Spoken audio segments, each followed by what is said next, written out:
우리에게 주신 하나님 말씀은 사도행전 12장 1절에서 6절 말씀까지만 보겠습니다. 사도행전 12장 1절에서 6절 같이 읽겠습니다. 시작. 그때 헤롯 왕이 손을 들어 교회 중에서 몇 사람을 해하려 하여 요한의 형제 야고보를 칼로 죽이니 유대인들이 이 일을 기뻐하는 것을 보고 베드로도 잡으려 할세. 때는 무교절 기간이라 잡음에 옥에 가두어 군인 넷씩을 네 패에 맡겨 지키고 유월절 후에 백성 앞에 끌어내고자 하더라. 이에 베드로는 옥에 갇혔고 교회는 그를 위하여 간절히 하나님께 기도하더라. 헤롯이 잡아내려고 하는 그 전날 밤에 베드로가 두 군인 틈에서 두 쇠사슬에 매여 누워 자는데 파수꾼들이 문 밖에서 옥을 지키더니. 아멘. 주신 하나님 감사합니다. 주신 말씀에 은혜 받도록 우리의 마음의 문을 여시고 주의 음성이 들려지게 하옵소서. 예수님의 이름을 기도합니다. 아멘. 예루살렘 교회에 긴급한 상황이 터졌습니다. 이제 아직 흉년이 든 것은 아닙니다만은 스데반이 순교한 후에 사람들이 집을 버리고 신앙을 찾아서 각처로 흩어졌었지요. 근데 그들이 정말로 두려워하는 일이 생긴 겁니다. 바로 예수님의 12 제자 중에 하나, 3명의 수제자 중에 하나였던 야고보라고 하는 제자가 결국 헤롯의 손에 죽임을 당합니다.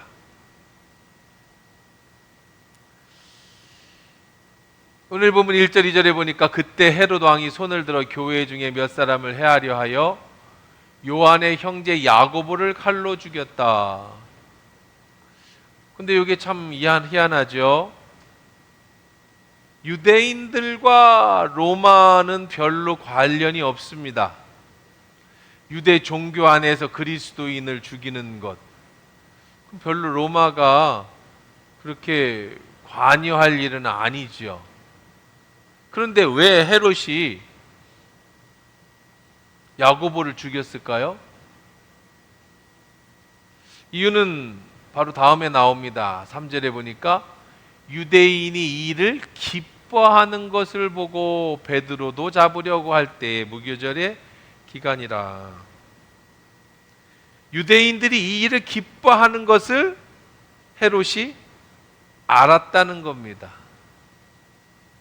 헤롯은 기독교인이 아닙니다. 헤롯은 유대교도 아닙니다. 그런데 기독교인을 죽이니까 유대인들이 좋아하더라는 걸 알았다는 거예요. 여기서 헤롯은 우리가 잘 아는 예수님이 태어날 때 3살, 2살 이하의 어린이를 다 죽였던 그 대헤롯이 아니고 그 대헤롯의 손자 헤롯입니다. 정확한 이름은 헤롯 아그리파 1세인데 뒤에 나와요. 이제 헤롯 아그리파 1세의 이야기는. 근데 이 헤롯 아그리파 1세가 유대인이 좋아했다라는 걸 알았어요. 그래서 유대인들을 기쁘게 하기 위해서 기독교인을 처형합니다. 완전히 정치적인 입장이에요. 당시 유대와 이스라엘의 문화 속은 종교와 밀접한 연관이 있었습니다. 종교와 문화가 하나였던 삶이죠. 초창기 기독교인들은 유대교 속에 있었어요. 그래서 베드로와 요한이 성전에 올라가면서 나면서 목격게 된 사람을 고쳐주기도 했지 않습니까? 초창기 베드로는 회당에서 복음을 전했습니다. 그런데 이제 시간이 조금 지나면서 유대인과 기독교인의 거리가 생기게 됐고 유대교인들이 기독교인을 박해하기 시작하면서 초대교회라고 하는 예루살렘 교회가 생겼고 따로 모여서 예배드리게 됐지 않았습니까? 그러다가 이제 스데반이 죽게 됐습니다. 그때만 해도 스데반이 죽을 때만 해도 로마는 별로 그 일에 관여하지 않았습니다. 그래서 사울이라고 하는 로마 시민이 증인을 서고 사람들이 스데반을 죽였었습니다. 근데 전세가 완전히 바뀌었어요. 그 뒤로 로마가 그걸 알게 됐습니다. 아, 기독교인을 죽이면 유대인이 좋아하는구나. 정치인입니다. 헤롯은 정치인이에요. 정치인은 국민의 눈치를 봅니다. 자신의 인기를 얻기 위해서 뭘 해야 될지를 압니다.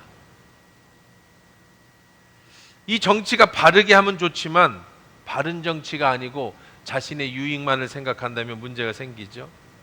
그 할아버지 헤롯이 자신의 유익을 위해서, 정치적 생명을 위해서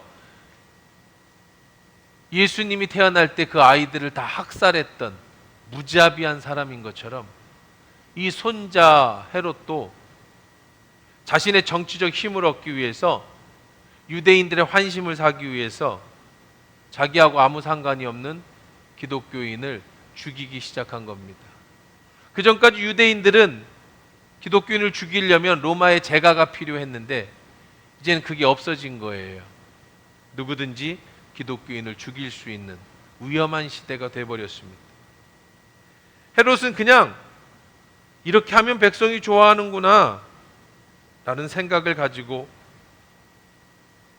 이것이 옳은지 그른지 진리인지 아닌지, 예수를 믿는 사람을 죽이는 게 얼마나 무서운 죄인지는 모르고 그저 자신의 인기를 얻기 위해서, 유대인들이 좋아한다는 이유만으로, 여론에 따라서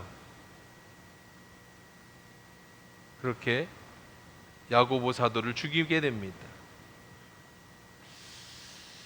20세기 정치 철학자 한나 아렌트라는 유대인이 있었습니다. 이게 영화로도 나온 내용인데요. 그녀는 1961년 예루살렘에서 열린 재판에 직접 참관합니다.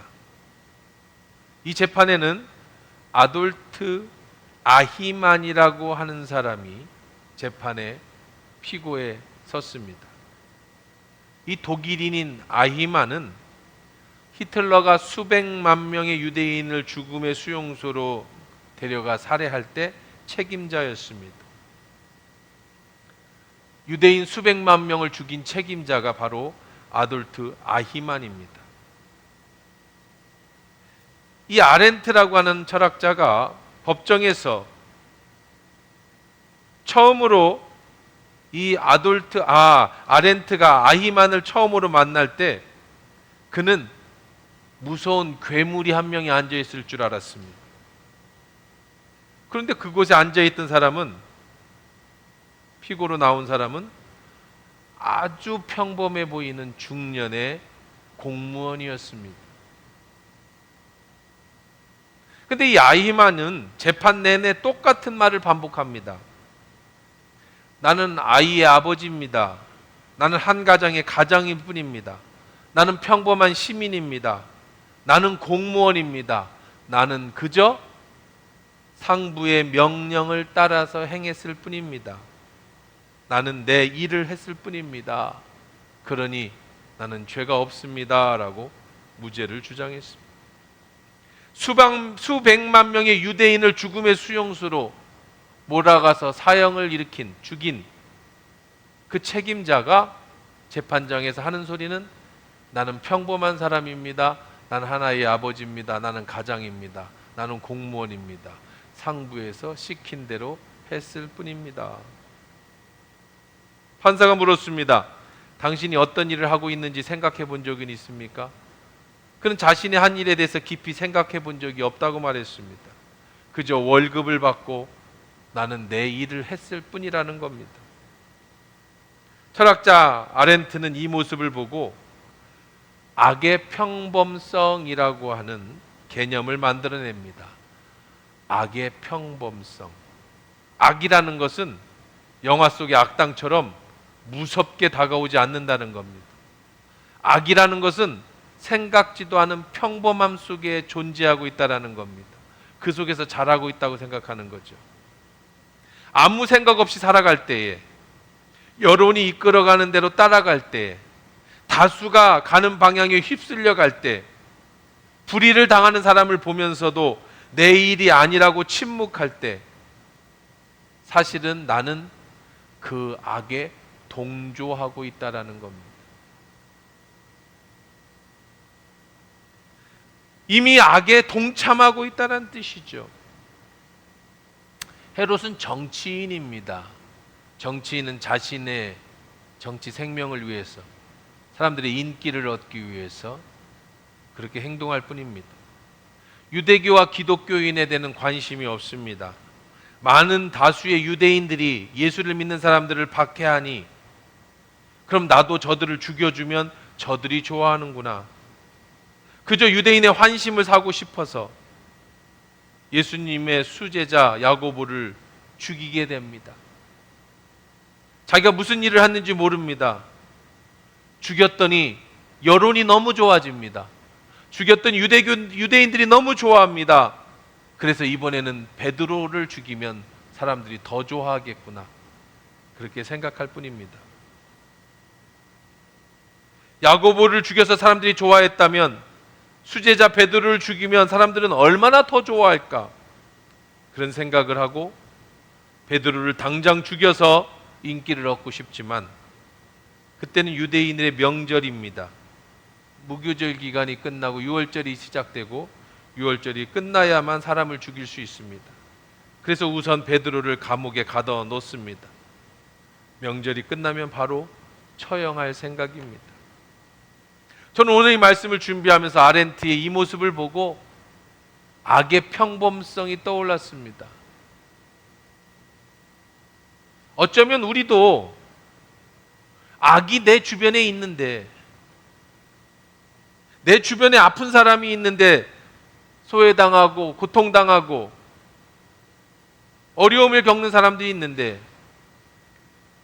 내 주변의 고통 속에 도와달라는 몸부림치는 사람들이 있는데도 그거에는 관심이 없고 다수의 사람들이 따라 살고 있는, 다수의 사람들이 걸어가는 그 길을 걸어가고 있지는 않은지, 결국 이 세상이 악으로 치달려가고 있는데 나는 아니라고 말하지 않고 아무 생각 없이 그렇게 이 세상의 흐름에 맡기고 살아가고 있지는 않은지.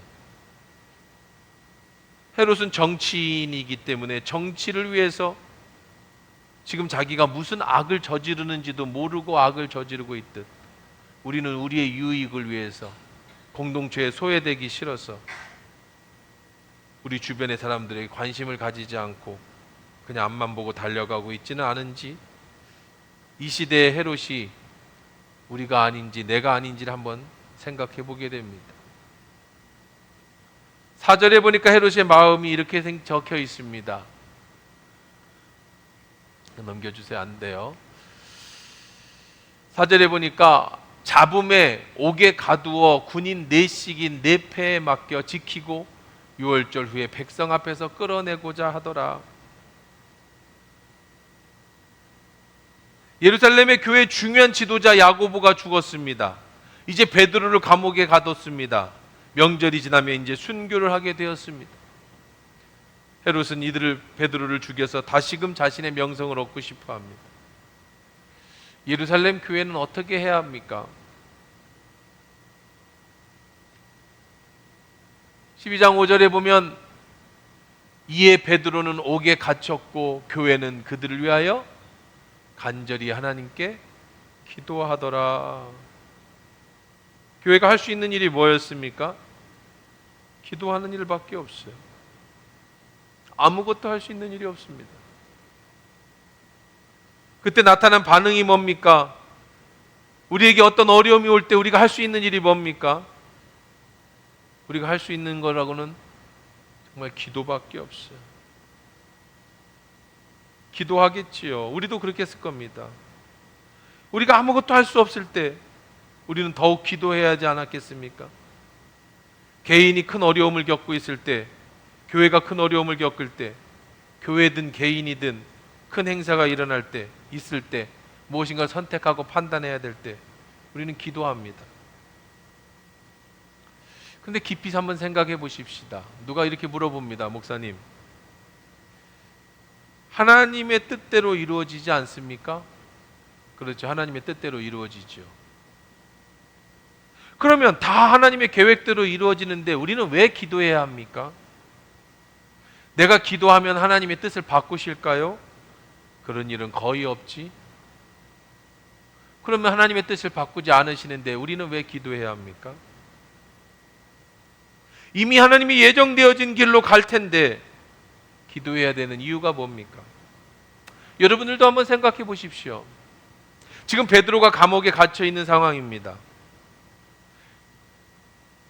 감옥에 있는 베드로를 위해서 예루살렘의 교회인들은 기도만 할 뿐입니다.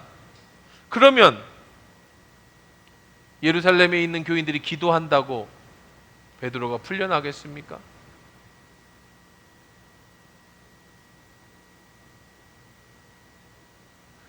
베드로를 위해서 기도하면 풀려나고 베드로를 위해서 기도 안 하면 죽습니까? 그러면 야고보 사도는 기도 안 해서 죽었습니까? 우리가 열심히 기도 안 해서 야고보가 죽었으니 우리가 열심히 기도하면 베드로는 살아날 거다. 그러니까 기도할까요?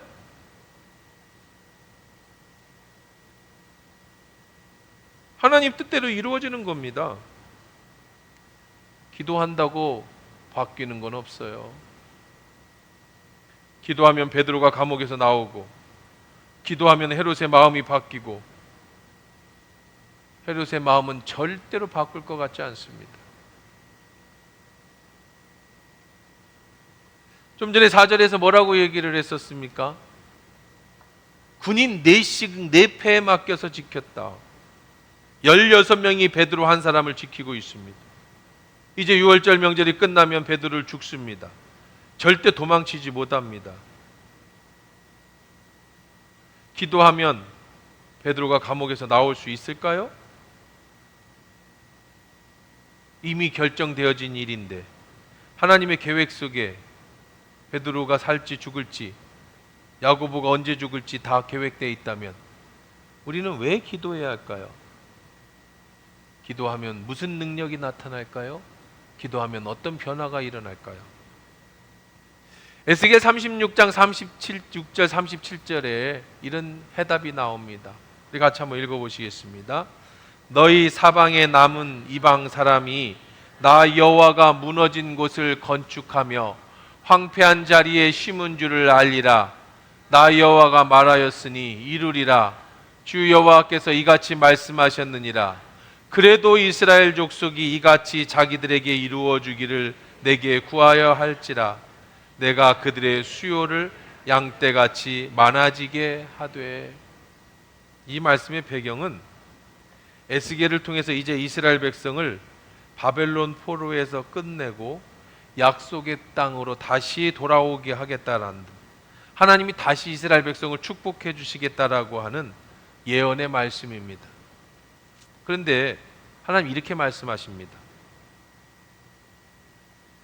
하나님, 내가 너희를 위해서 이렇게 준비해 놨다. 예정되어 있다는 겁니다. 이것이 하나님의 뜻입니다.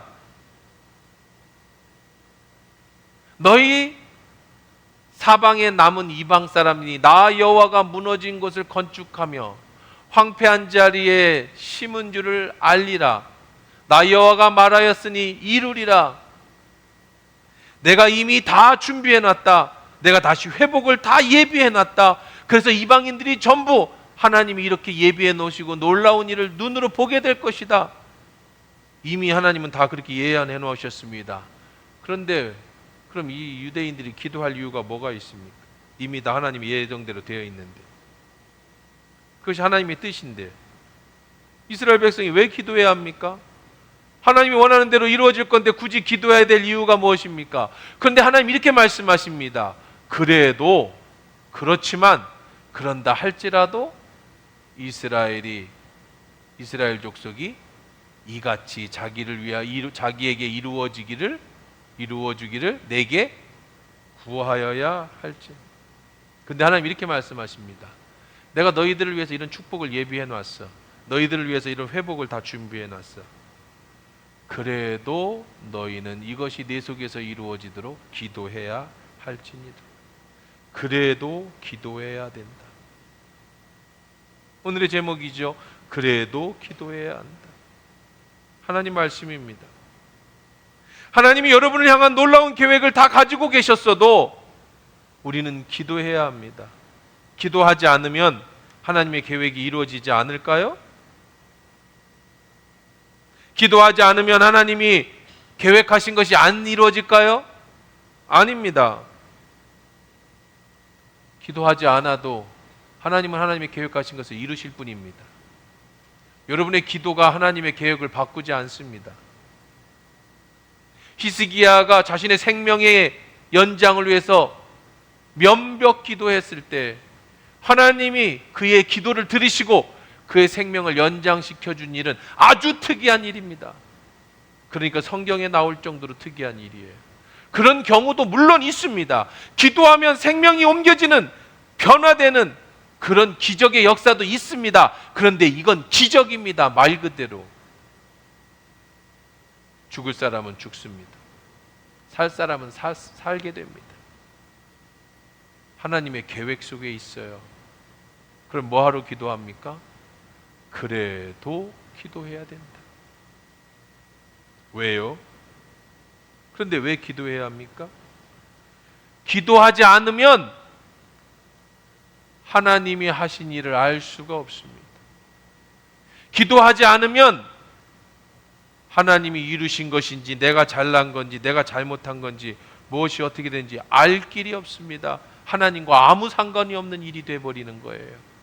기도해야 하나님이 이렇게 하셨다라는 것을 깨닫게 되고, 기도해야 하나님이 이렇게 날 사랑하고 계시다는 것을 알게 되는 거죠. 하나님은 우리에게, 여러분에게 놀라운 계획을 가지고 계십니다. 이미 하나님은 다 예정해 놓으셨습니다. 그 계획을 반드시 이루시기를 원합니다. 그런데 기도해야만 합니다. 그래도 기도해야 됩니다. 그래야 하나님이 하신 것을 알게 되기 때문에 그렇습니다. 그래야 하나님의 뜻이 무엇인지를 깨닫게 되기 때문에 그렇습니다. 깨닫지 못하고 이루어진 모든 것은 하나님과 아무 상관이 없는 일이 되기 때문에 그래요. 에스겔에서 가장 많이 나오는 단어가 뭔지 아세요? 저들이 내가 하나님인 줄 알게 될 것이다, 이거예요. 저들이 내가 하나님인 줄 알게 될 것이다. 왜 에스겔에게 하나님이 약속하시고 회복을 미리 예언하십니까? 그래야 하나님이 하셨다는 걸 저들이 알게 되기 때문에.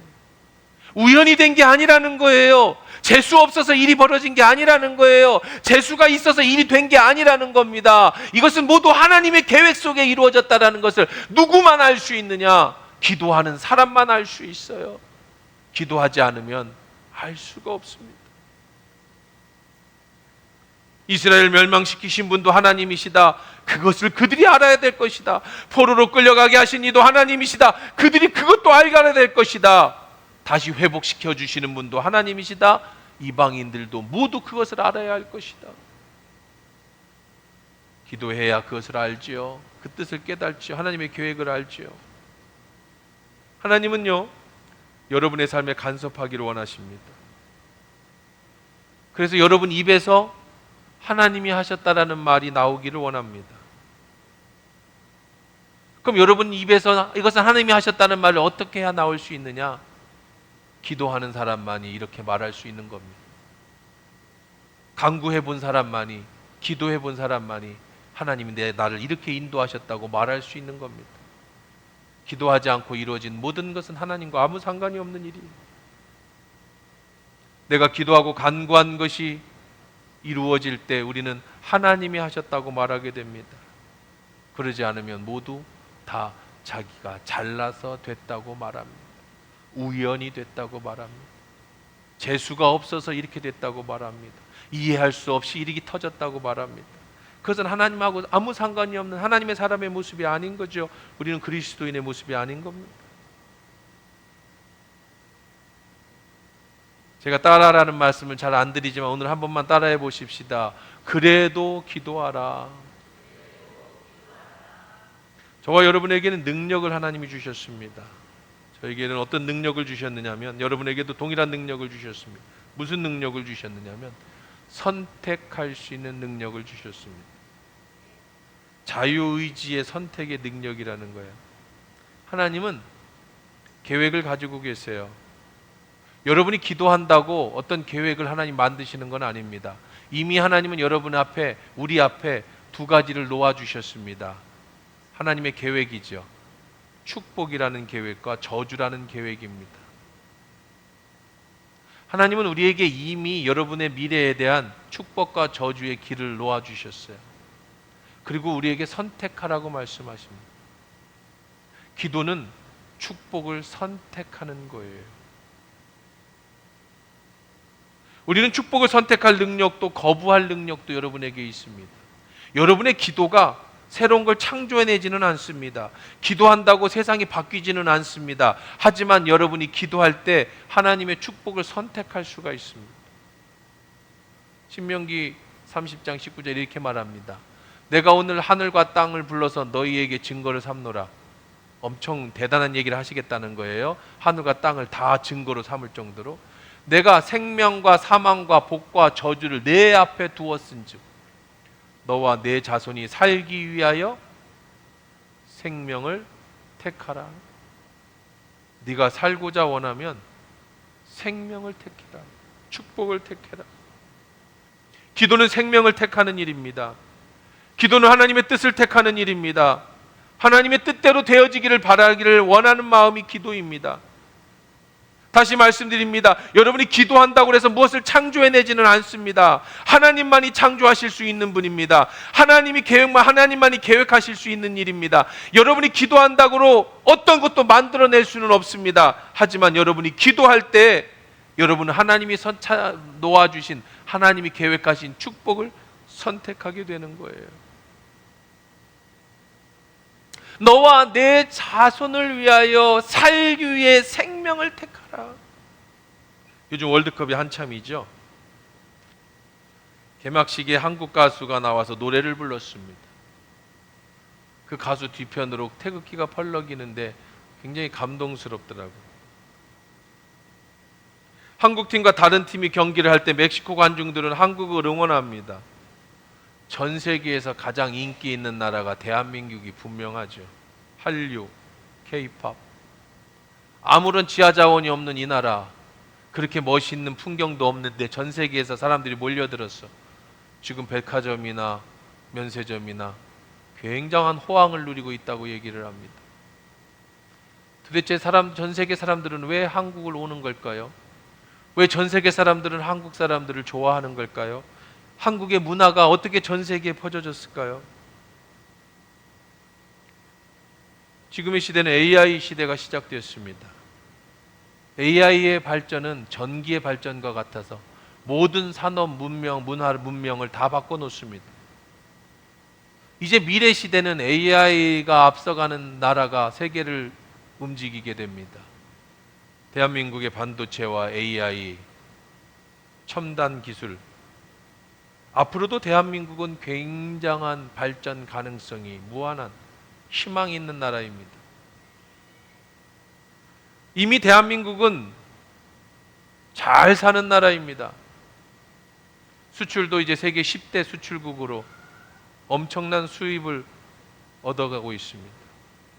그런데 잘 보십시오. 대한민국이 원래 잘 살던 나라입니까? 100년 전에도 우리는 이렇게 잘 살았습니까? 200년, 300년 전에도 우리는 그런 문화를 가지고 세계를 지배하고 살았습니까? 갑자기 이렇게 잘 사는 나라는 대한민국밖에는 없습니다.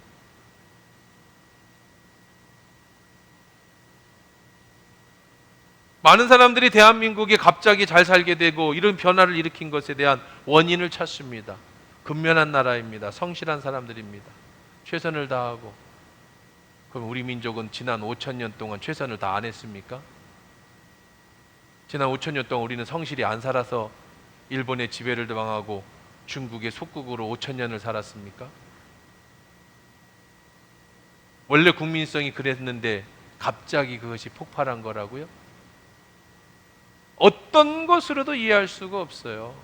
갑자기 잘 살 수 있게 되는 이런 모든 계기, 뭐 지하 자원 하나도 없는데 무조건 사람의 지혜로만, 머리로만 이 나라가 이렇게 잘 살게 됐습니다.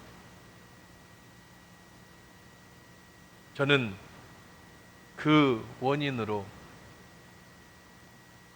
우리 선조들의 기도였기 때문에 있다고 생각을 합니다. 너와 내 자손이 살기 위하여 생명을 택하라. 60년대, 70년대, 80년대 개발도상국에 우리나라가 막 성장하려고 하고 있었을 때 기도원은 미어 터지게 기도했습니다. 산에서는 주여를 외치면서 소나무 뿌리를 뽑아가며 기도했고, 교회에서는 금요일에 24시간 철야를 해가며 밤새 잠 한숨을 안 자며 성도들이 나라와 민족을 위해, 가정을 위해 기도했습니다. 이렇던 나라가 전 세계에 없어요. 기도의 능력 아니고는 절대 이 나라가 이렇게 될 수가 없는, 다른 어떤 것으로도, 어떤 사회적 현상으로도 이것을 해석할 수 있는 일이 없습니다.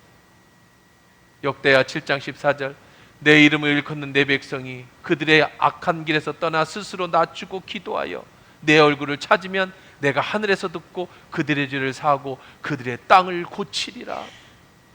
지난 5,000년 동안 우리는 우상 숭배하고 제사 지내고 귀신을 섬기던 나라가 다시금 하나님 앞에 땅을 치며 무릎 꿇고 소나무 뿌리를 뽑아가며 이 민족을 위해서 회개하며 기도할 때 전 세계 역사 없는, 유례 없는 이 땅을 고쳐주셨어. 그 은혜로 우리가 이렇게 살아가고 있는 거예요. 이것 말고는 어떤 것으로도 이 상황을 해석할 수가 없습니다. 80년 전에 원조를 받으면서 세계에서 가장 가난했던 나라가 이제는 세계를 이끄는 가장 선진국으로서 위대한 나라로 발돋움할 수 있는 걸 기도의 힘이 아닌 다른 어떤 것으로 설명할 수 있겠습니까? 이 나라를 위해서, 민족을 위해, 후손들을 위해서 기도하던 우리들의 선조들의 기도가 오늘 이렇게 이루어진 거죠. 예레미야 28장 7절, 11장 13절 이렇게 말씀하십니다. 너희는 내가 사로잡혀 가게 할 그 성읍의 평안을 구하고 그를 위하여 여호와께 기도하라. 이는 그 성읍이 평안함으로 너희도 평안할 것입니다. 나라가 평안할 때 국민이 평안한 거예요. 나라를 위해서 기도하라. 심지어는 너희들이 사로잡혀갈 그 나라를 위해서도 기도해라. 그 후에 너희가 내게 부르짖으며 내게 와서 기도하면 내가 너희의 기도를 들을 것이다.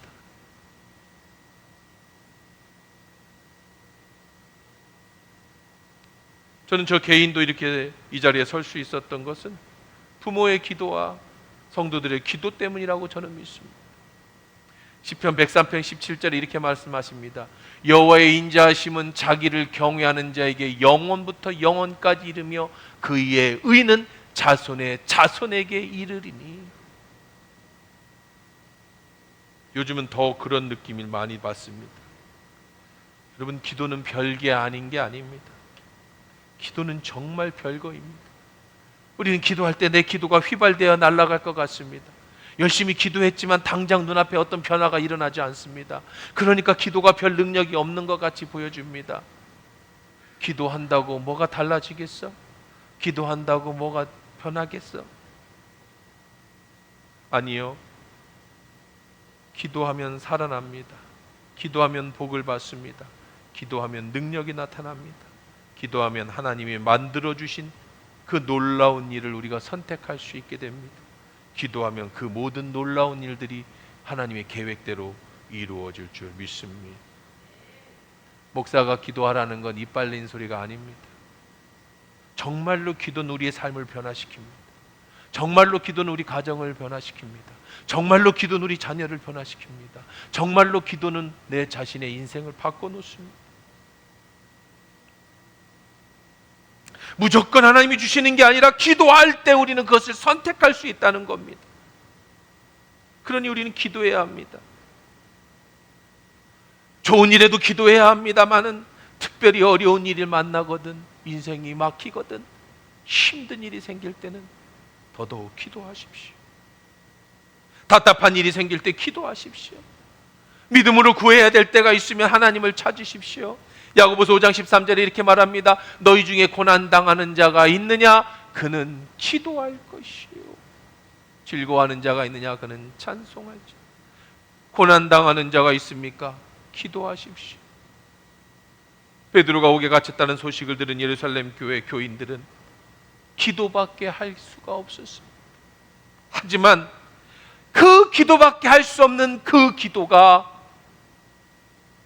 하나님의 놀라운 일을 이루는 도구가 되어진다는 사실입니다.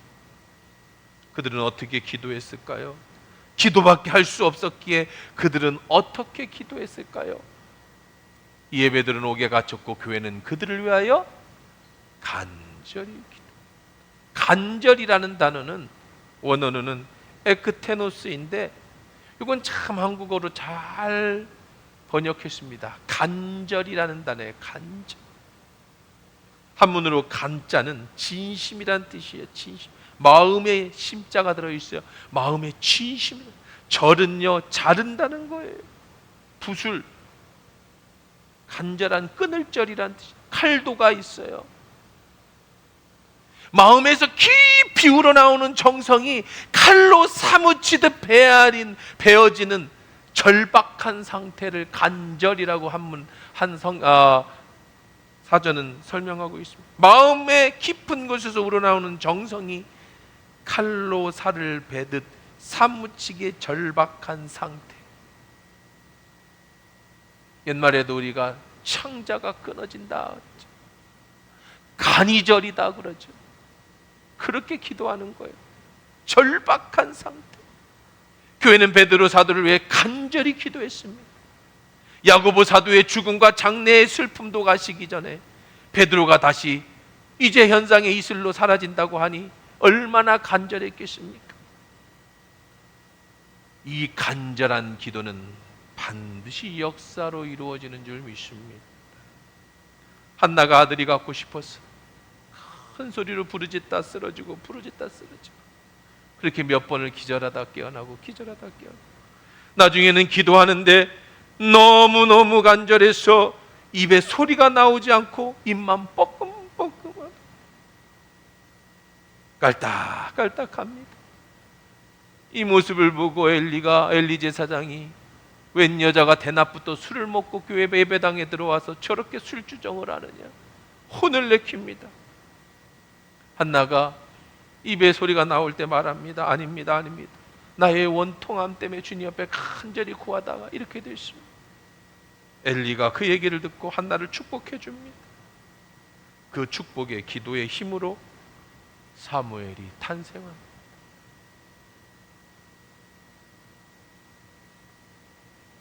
한나가 기도 안 했으면 사무엘이 안 태어났을까요?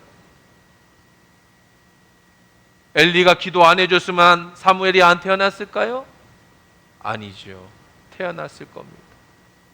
그런데 왜 하나님은 한나를 기도시켰을까요? 그런데 왜 하나님은 엘리로 하여금 기도하게 했을까요? 그래야 이 아들은 하나님이 주셨다라는 것을 알게 되기 때문입니다. 그래서 한나는 그 아들을 하나님께 드리지. 그 후로 하나님이 더 많은 자녀를 축복해 주시고 그 사무엘은 역사의 위대한 인물로 성장하게 되는 거예요. 사랑하는 성도 여러분, 저는 기도의 힘을 믿습니다. 머리만 아니라 이해하는 게 아니라 정말로 그 기도의 힘을 믿습니다. 이 가난한 나라가 세계에서 이 엄청난 부한 나라로 바뀔 수 있는 기적의 역사는 저는 기도라고 믿습니다. 저는 그 기도의 힘이 연약한 제가 하나님의 종으로 살아갈 수 있다는 사실을 믿습니다. 저는 그 기도가 오늘 한화교회를 살리고 한화교회 가정이 살아나고 여러분이 살아난다는 사실을 믿습니다. 오늘 하나님이 저와 여러분에게 원하는 일은 기도하는 일입니다.